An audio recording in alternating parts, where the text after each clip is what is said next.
Hey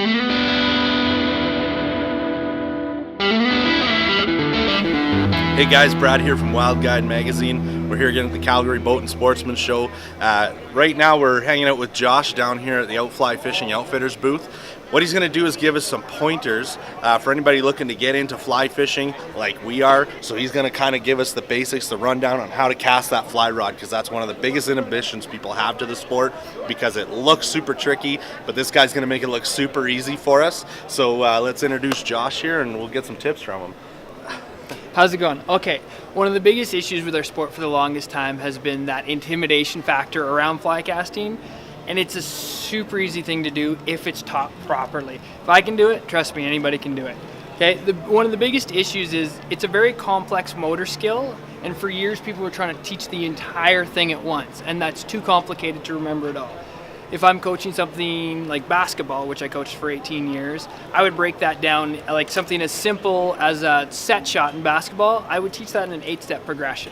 The problem with fly casting was everyone was just trying to teach the entire thing and tell you to sure you stop in the back, stop in the front, tight loop, and they're giving you all this information, but you have information overload and we can't process that much information at one time.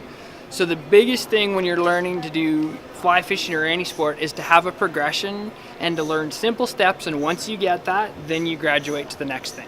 So one of the first things that you'll hear people talk about is this concept of a clock face. So if I've got a clock face behind me here, they're saying stop the rod at 2 o'clock behind you and 10 o'clock in front of you. And as a basic starting point, that works. There's a lot of places where that will eventually fail and break down, but as a starting point, we want to focus on the stops.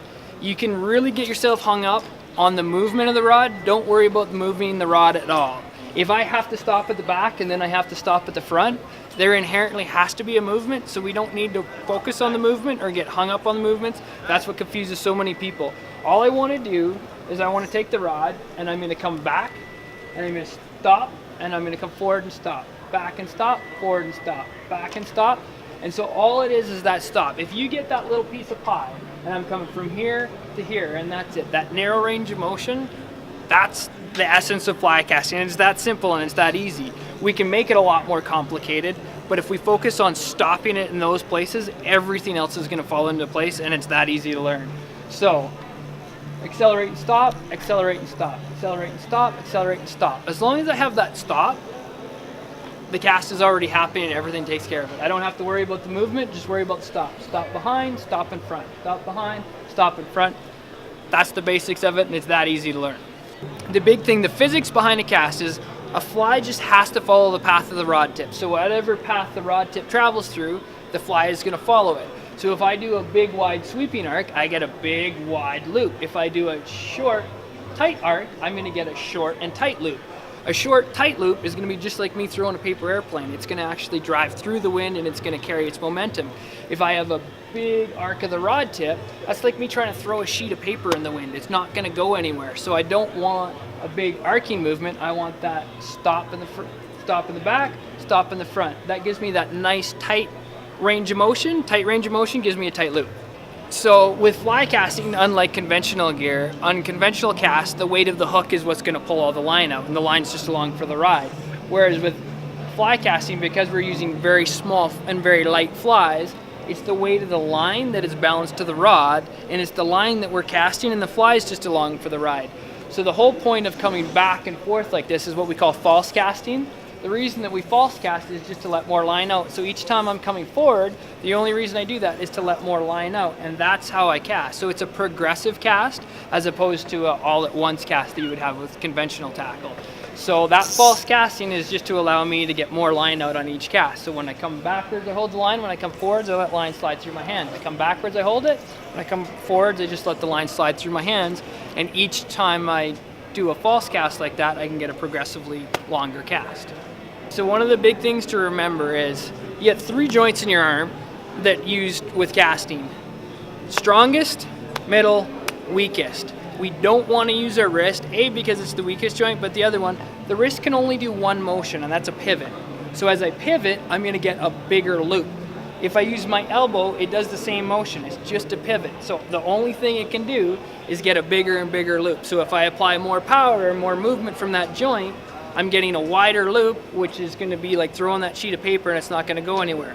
My shoulder is the only joint that can slide backwards and then slide forwards. The rod stays vertical and it slides backwards and forwards, and now as it tracks vertically like that, I get a nice tight loop, and a tight loop has the momentum just like throwing a paper airplane. So that cast should be coming mostly from my shoulder. There's very little wrist in there and very little elbow. It's my shoulder that actually generates that straight back, straight forward motion. I don't want a pivot that's going to give me a big, wide, arcing loop. I want that nice tight loop, and that's going to come from my shoulder. Okay, so I'm going to talk to you about a couple of the common casting errors that you see. One of the things you hear people talking about is a tailing loop. So a tailing loop happens when, as I'm throwing my cast, if I apply my power too early like that, you see how the line kicks underneath, and now the line's going to curl underneath and it runs into itself. Those are commonly called wind knots. We're indoors, there's not a lot of wind right now, right? I can't blame the wind on that.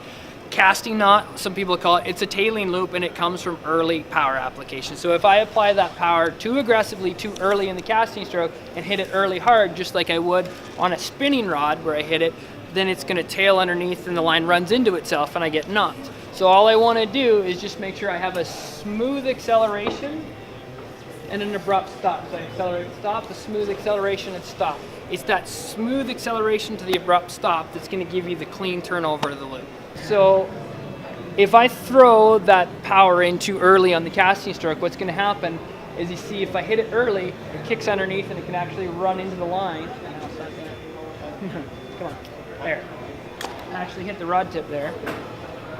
It's the same thing. So as it kicks underneath, it ran right into the rod tip because I applied that power too early. If I apply my power too early or aggressively, it's going to tail like that, and it's going to come underneath instead of coming over top. I want that loop to come over top, not underneath. So I just want to have that smooth application of power and a nice abrupt stop, but not an abrupt start. If I do an abrupt start, I'm going to get this, which is a tailing loop.